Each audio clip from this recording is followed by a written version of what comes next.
Teman-teman sekalian, makin kita menjaga hubungan dengan Allah Azza wa Jalla, makin kental kita mendekatkan diri kepada Allah Subhanahu wa taala, makin kita paksakan, maka makin dekat Allah dengan kita. Misal contoh, antum praktekin, buat jadwal 1 bulan dari sekarang, coba antum buat sebuah catatan sederhana amal ibadah yang sudah antum kerjakan yang menurut antum paling sempurna pribadi, tidak usah liatin ke orang lain. Tulis misalnya sholat 5 waktu, saya dari tanggal 1 Muharram ke akhir Muharram saya akan mulai, atau misalnya 1 Oktober sampai akhir Oktober saya mau coba sebulan nih. Lebih baik lagi kalau tolak ukurnya 40 hari, karena Nabi SAW jadikan patokan siapa yang sholat tidak ketinggalan takbiratul ihram pertama imam 40 hari, dijamin baginya selamat dari sifat kemunafikan. Baik, pegang hadis itu 40 hari dari tanggal 1 Oktober sampai kita ambil misalnya 9 November, karena kan ada sampai tinggal 31 kan.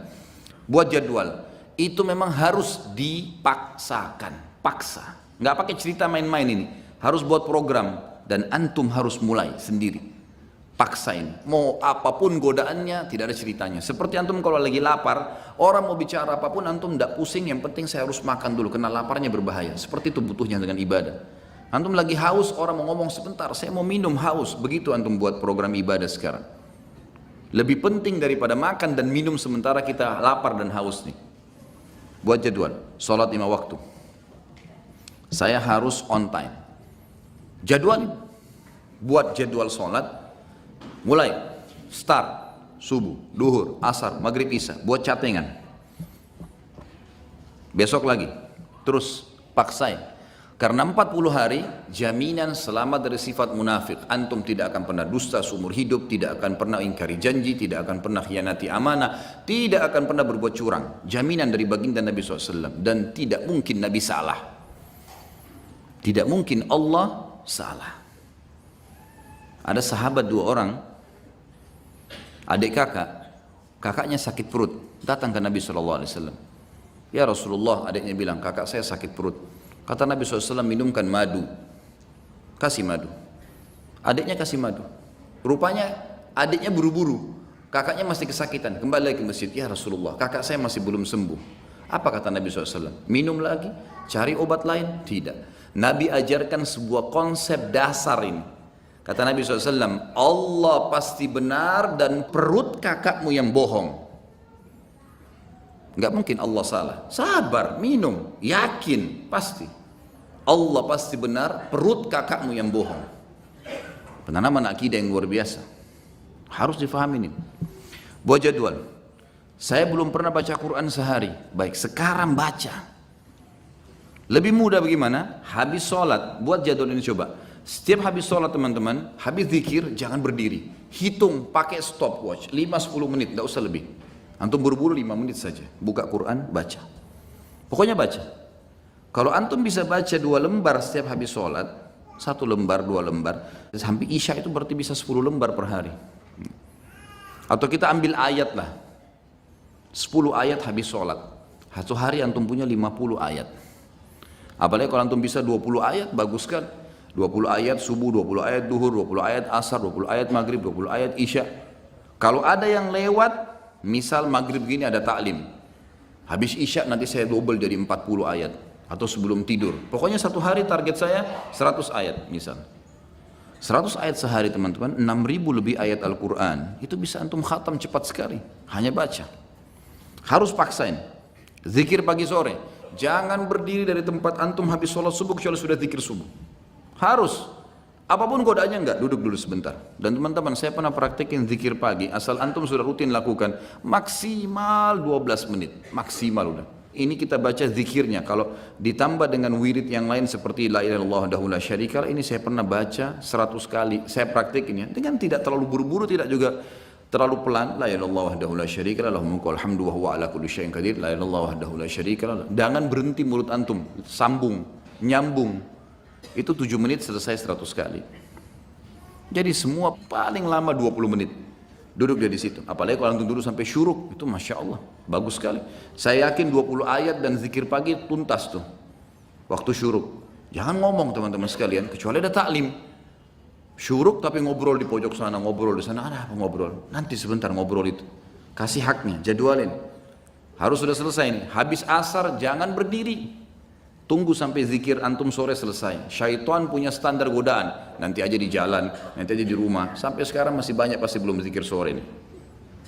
Syaitan suka goda. Duduk, paksain. Jadwalkan, gitu kan? Sehari itu semua amal-amal harian yang rutin semua harus on time. Antum jalanin seminggu lah, on time. Fokus ini saja dulu. Kalau sudah minggu yang kedua, buat coba selain yang on time ini, buat plus-plus. Plus-plus itu kayak jenguk orang sakit, kayak menghafal satu hadis, setiap hari satu hadis, atau seminggu satu hadis. Buat plus, misal bakti sama orang tua, walaupun cuma telepon, ada plus-plus dari jadwal rutin, jalankan seminggu. Coba begitu, atau kalau kebanyakan, pindahin ke pekan ketiga, pekan keempat. Dan ini harus dipaksain ya. Ini nanti teman-teman kalau sudah dipaksakan, jadi terbiasa, kita jadi seperti roda. Jadi seperti sebuah kebiasaan, tidak enak lagi kalau nggak dilakukan. Jadi kalau antum kerjaan sebulan, atau 40 hari tadi, memang butuh paksa di sini. Insya Allah setelahnya nanti malah jadi nggak enak. Orang kalau biasa puasa Senin Kamis terus nggak puasa, nggak enak. Atau orang biasa sudah ke masjid, sholat, on time, telat sedikit rasanya beban, gitu kan? Terus begitu. Dan kata kuncinya, kalau kita sibukkan diri dengan perbuatan amal soleh seperti ini teman-teman sekalian, pasti dosa atau akan tinggalkan secara otomatis. Nggak ada waktu buat dosa udah. Jadi nggak usah sisipkan energi khusus tinggalkan zina, tinggalkan riba, enggak. Sibukkan diri dengan amal soleh yang antum akan tinggalkan nanti. Karena ini penting di sini. Sibukkan diri dengan amal soleh maka dosa akan kita tinggalkan. Kalau ini terjadi, akan terjadi banyak karamah. Sebagian ulama menyusun ada beberapa tingkatan karamah itu. Yang pertama, yang umumnya datang kalau orang itu memaksakan diri dalam ibadah, mengerjakan yang wajib dan sunnah, meninggalkan yang haram dan makruh, maka dia akan sering merasakan firasatul mu'min. Yang kata dalam hadis Nabi SAW, kata Nabi SAW, firasatul mu'min benar. Ada sebuah perasaan yang kita rasakan, orang ini baik atau tidak baik. Jadi ini bisa dibedain ya dengan sesuatu kalau antum belum dekat sama Allah, itu berarti belum tentu benar, bisa dari syaitan, sangka buruk. Tapi kalau seseorang sudah paksain diri, sudah jadwal ibadah tadi, antum bisa merasa orang ini mau niat jahat atau ini orang yang mau baik sama kita. Tapi konsekuensi ini dulu nih. Kalau sudah terpenuhi ini baru. Kalau tidak, masih antum Senin Kamis masih jalan. Ada orang sholat 5 waktu, iya, ikhwah banyak. Tapi nggak pernah puasa Senin Kamis. Entah kenapa. Apa udurnya nggak tahu. Mau tunggu mungkin mati, malaikat mau datang baru puasa, Allahu a'lam. Gak ada alasan sama sekali. Kerja, semua orang kerja. Semua panas semua. Ramadan kemarin sudah menghapus semua syubhatnya orang yang tidak puasa.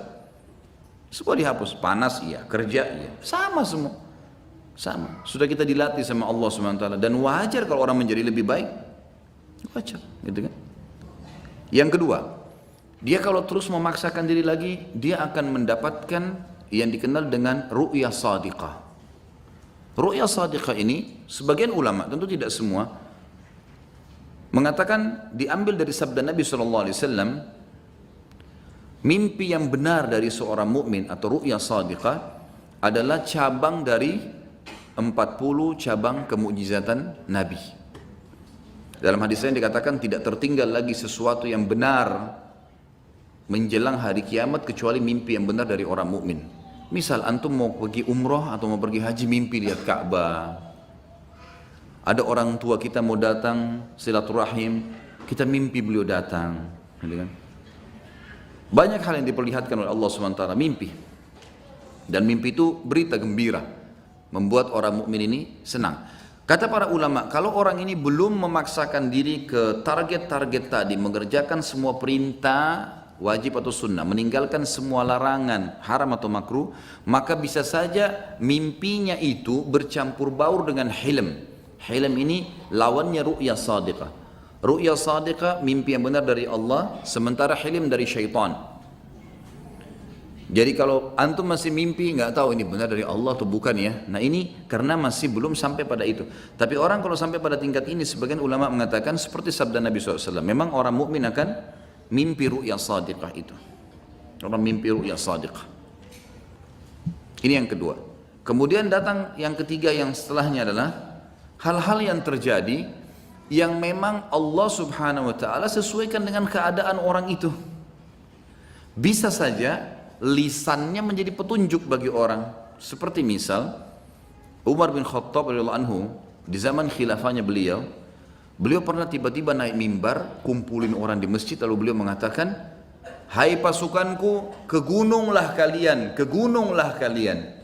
Bahasa begitu. Orang yang lagi di dalam masjid, apa ini? Amir Mukminin bicara apa ini?